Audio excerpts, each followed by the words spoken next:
Hello everyone. Today we will be speaking about how to approach to a patient with palpitations or how to approach to a narrow complex tachycardia.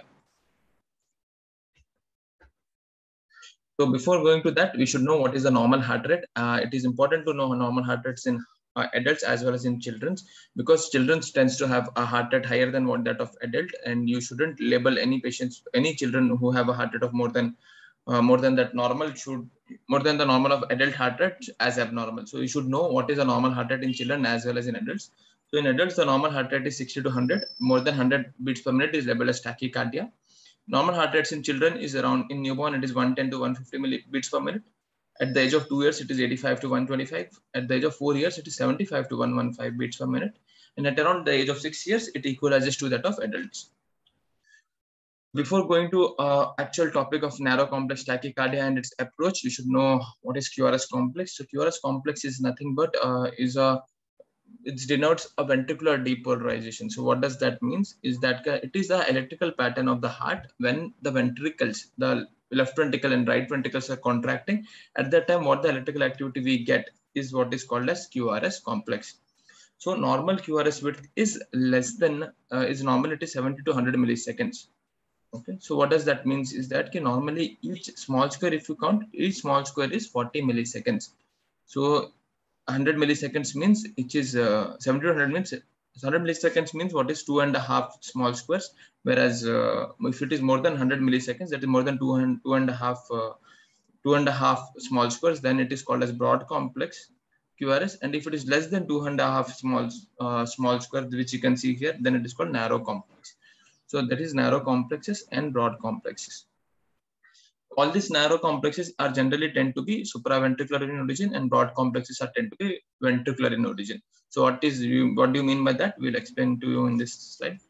So normally, before understanding the pathophysiology of the broad complex and narrow complex tachycardia, we should know what is the normal conduction pathway. So you can see here, so this is your sinus node, which is present at the entry of the IVC end.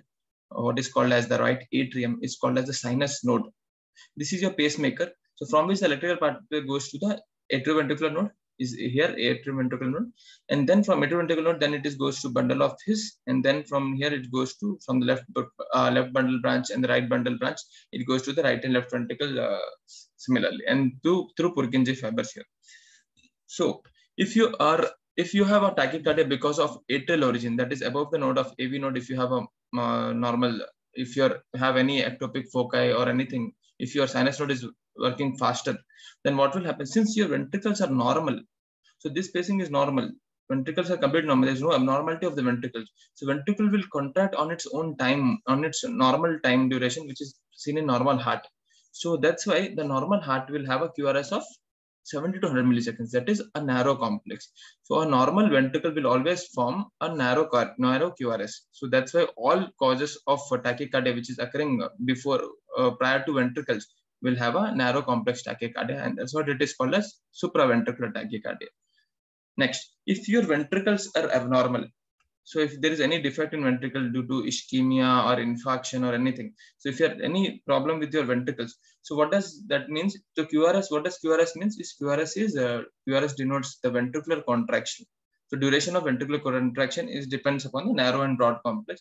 So if you have any defect part or any dead tissue or any bundle branch block, what will happen?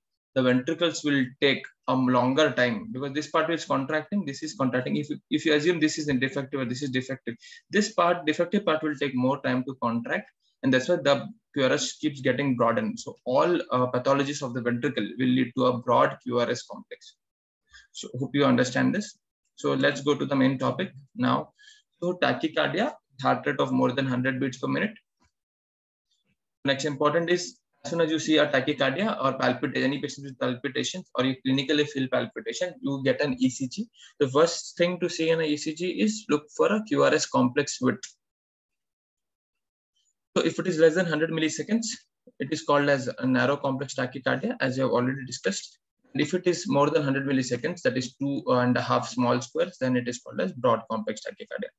Broad complex tachycardia, we'll be discussing it in our next session. This session mainly denotes the narrow complex tachycardia.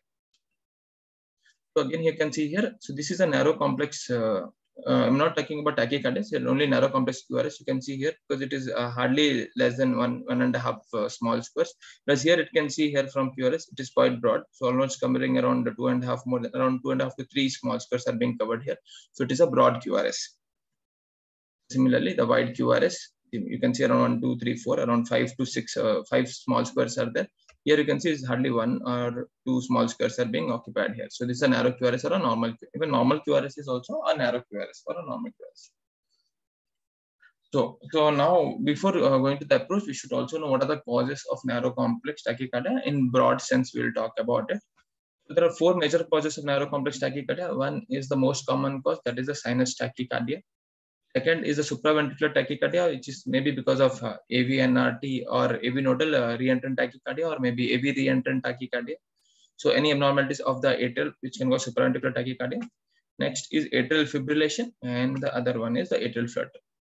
So as soon as you see a ECG, and you find a heart rate is more than 100, and you have seen that the QRS is less than 100 milliseconds, you should get this 4 differential diagnosis. And how to differentiate among this, what is the diagnosis, we will be telling you in now.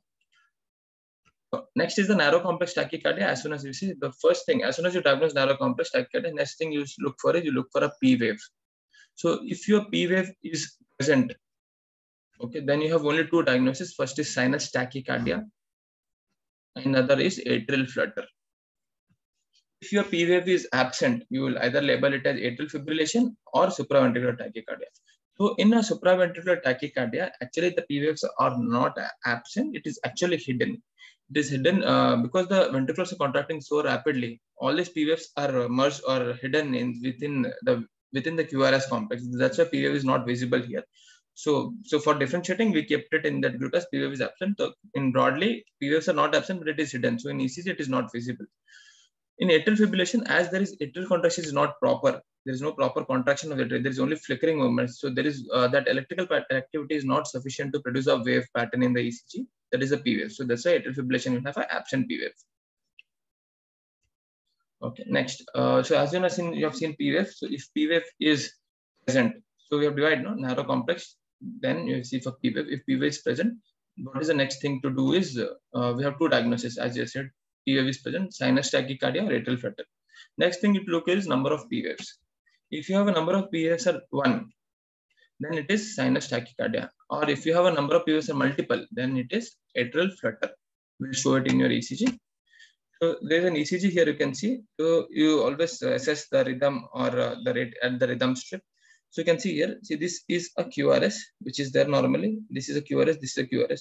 So all these QRS are occurring in a regular intervals. That is the number of small squares between each RR interval looks same. So this is a small QRS, and then this is your T wave. This you can see here. And then this, there is another elevation you can see here. This is another elevation, that is a P wave. So what do you mean by sinus? Sinus means that your rate is coming from a sinus atrial node, that is SA node, is your pacemaker. So you will have all the patterns. You will have a normal P wave, you'll have a QRS, and then you will have a T wave. So there is only a single P wave, then that's why it is called as sinus tachycardia. So you can see another ECG. Here you can see this is a QRS. Okay, then here is a small P wave which has been merged slightly with the QRS. One P wave, another P wave, and another P wave. So what happens in a case of atrial flutter? Atrial flutter is that your atrium is contracting very faster, but you have your AV node which has a capacity of blocking. So AV node can actually decide the number of electrical patterns which will go from the atrium to the ventricle. So that is the function of AV node. So if your AV node atrial is contracting very rapidly, if AV node allows that many number of contractions to occur to ventricles, so that may lead to a life-threatening condition. Or your ventricle rate, if it increases, that may cause a lot of problem. So that's why AV node comes into action. It blocks a number of many P waves in a fixed ratio, and that's why you can see here, if there are 3 P waves, it has allowed only one atrial contraction to pass to the ventricles so that it can control the heart rate. So that's why there is single ventricular contraction and 3 atrial contraction. So it is called 3:1 block. So atrial flutter with a 3:1 block. And this is a characteristic pattern which we call it saw-school death, or what is called a seesaw pattern. Again, you can see here, here you can see, so this is a QRS. Then you have a one P wave, second P wave, third P wave, fourth P wave. So there is a 4:1 and seesaw pattern here. So 4:1 AV block with atrial flutter. Another ECG where you can see here. So here you look at this. So this is one P wave, this is 2, this is 3, this is 4, and then QRS. Here you can see it's 2. Only one P wave is there, and another P wave has come up. So there is 2 P wave and then 4. Alternatively there is 4 and 2. That is called as atrial flutter with variable AV block. Now, so you have now been able to diagnose the sinus tachycardia and atrial flutter. Now, that was your told, if P wave is present in a narrow complex tachycardia, that was the approach. Now, if your P wave is absent, how do you approach that? So if P wave is absent, important thing is you have only 2 diagnoses, that is atrial fibrillation or supraventricular tachycardia. So how to diagnose it is by seeing whether the ECG is regular or irregular. For that, you need to look at the rhythm. If it is regular rhythm, then it is supraventricular tachycardia. And atrial fibrillation, as we all know, it is always because atrium is contracting irregularly, flickering movements without any coordination pathway. It is always irregular. If it is irregular pattern, then it is what is called as atrial fibrillation. I'll show you that ECG in your next slides. So here you can see here. For maintaining rhythm, what you need to do is you look to see the rhythm. You see that. So number of small squares between this and this RR and number of this and this RR is quite different. You can see here how many is coming. Here it is 5 small squares and then another 4. There's 9 small squares between this. Here there's 1, there's 5, there's another 5. So around 12 to 13. So it is irregular ECG. And this pattern which you can see is a P wave, and there is this is a T wave, and there is no P wave, no P wave, no P wave. This is all T waves. There may be a subtle P wave which you can get because of the normal movements or the movements of the ECG as well. So it is irregular, and that heart rate looks very high, and that's why it is atrial fibrillation. So what is another important thing is how to calculate rate in an irregular atrial fibrillation, which I have already explained in my previous sessions. So always in the rhythm strip, this rhythm strip is for 10 seconds. So each QRS denotes 1 heartbeat. So number of QRS patterns in this rhythm strip will denote a number of heartbeats in 10 seconds. So into 6 if you do, that will get in 60 seconds. That is 1 minute heart rate. So this is, you can see here, there's a P wave, this is a QRS, then T, QRS, and then T. You can see only one pattern, that is T, there is no P. Because actually P may have hidden inside this QRS because of this fast heart rate, and that's why it is labeled as supraventricular tachycardia. You can see here again, so you can see the QRS, you can see how many are there? This is 1 small square, and this is 5 small squares here, and 4 here. So 10 small squares. Here again, you can see it is 10 small squares. So it is all regular throughout R interval is regular, and that's why it is supraventricular tachycardia.